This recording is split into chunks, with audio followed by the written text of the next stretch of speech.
வணக்கங்க. இன்றைக்கி நம்ம சேனலில் ஃபில்டர் காஃபி மேக்கர் இல்லாமல் அதே வாசமாகவும் டேஸ்ட்டோடையும் எப்படி செய்கிறதுன்னு பார்க்கலாங்க. நம்ம வீட்டில் யூஸ் பண்ணுற நார்மல் ஃபில்டரை வச்சே செய்யலாங்க. இந்த காஃபி செய்கிறதுக்கு முதல்ல நல்லா டைட்டாக மூடக்கூடிய ஒரு பாத்திரம் எடுத்துக்கலாங்க. அதில் 4 ஸ்பூன் அளவுக்கு காஃபி தூள், எந்த ஃபில்டர் காஃபி தூளாக இருந்தாலும் ஓகேங்க. அந்த காஃபி தூள் 4 ஸ்பூன் நல்லா நிறைய எடுத்துக்கலாங்க. ஸோ டிகாஷன் திக்காக போடுறப்ப தான் உங்களுக்கு காஃபி இன்னும் நல்லாயிருக்கும். 100 ml தண்ணியை நல்லா ஒரு தடவை கொதிக்க வச்சுக்கலாங்க. இந்த தண்ணியை அந்த காஃபி தூளில் கொட்டி ஒரு தடவை கலக்கி விட்டு அதை நல்லா மூடி வச்சிடலாங்க. அந்த டக்குன்னு மூடின வெட்டி தான் அதோட வாசம் அப்படியே போகாமல் நல்லா காஃபி நல்லா கமகமன்னு வாசமாக இருக்கும். ஸோ மூடினதுக்கப்புறமா நல்லா ஒரு தடவை மிக்ஸ் பண்ணி விட்டுக்கலாங்க. இதை நான் அடுப்பு பற்ற வச்சு அந்த பர்னர் மேலே வச்சுருக்கேன். கொஞ்சம் அது சூடாக இருக்கும், அதனால் அப்படியே அந்த சூட்லேயே கொஞ்சம் சூடு ஆறாமல் இருக்கும். அதனால் நான் அது மேலே வச்சுருக்கேங்க.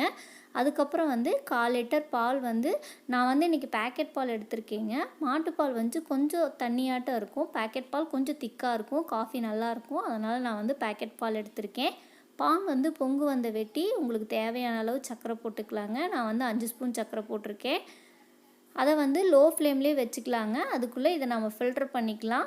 ஃபில்டர் பண்ணுறதுக்கு முதல்ல ஒரு நார்மல் ஃபில்டர், ஒரு காட்டன் கிளாத்தை தண்ணியில் நனைச்சி நல்லா தண்ணியை ஃபுல்லாக புழிஞ்சிட்டு அதை எடுத்துக்கலாங்க. அதுக்கு மேலே இன்னொரு ஃபில்டர் எடுத்துக்கலாங்க. இது எதுக்காகனா, இந்த காஃபி தூளில் ரொம்ப சின்னதாக பொடியான அந்த காஃபி தூள் இருக்குங்க.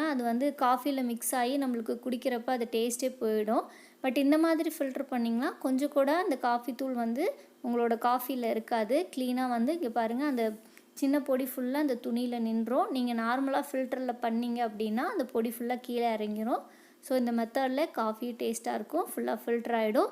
இந்த பேலன்ஸ் இருக்கிற காஃபி தூளில் 50 ml தண்ணி சுட வச்சு திருப்பி ஊற்றி நீங்கள் காஃபி போட்டு குடிச்சிக்கலாங்க. அதுவும் நல்லாயிருக்கும். இப்போ டிகாஷன் நம்ம ரெடி பண்ணிட்டோம். இப்போ அந்த சிம்மில் வச்ச பாலை எடுத்துகிட்டு ஃபில்டர் பண்ணிக்கலாங்க. சக்கரை ஃபுல்லாக கரைஞ்சிருக்கும், அதில் எதுவும் பாலாடை எதுவும் இருந்துடக்கூடாது. அதனால் ஒரு தடவை நல்லா ஃபில்டர் பண்ணிக்கலாங்க.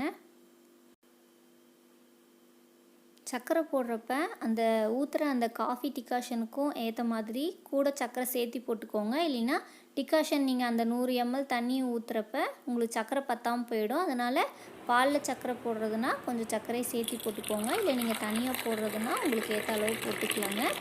ஸோ அவ்வளோதான், காஃபி ரெடி ஆயிடுச்சு. கண்டிப்பாக இந்த மெத்தடில் ட்ரை பண்ணி பாருங்கள்.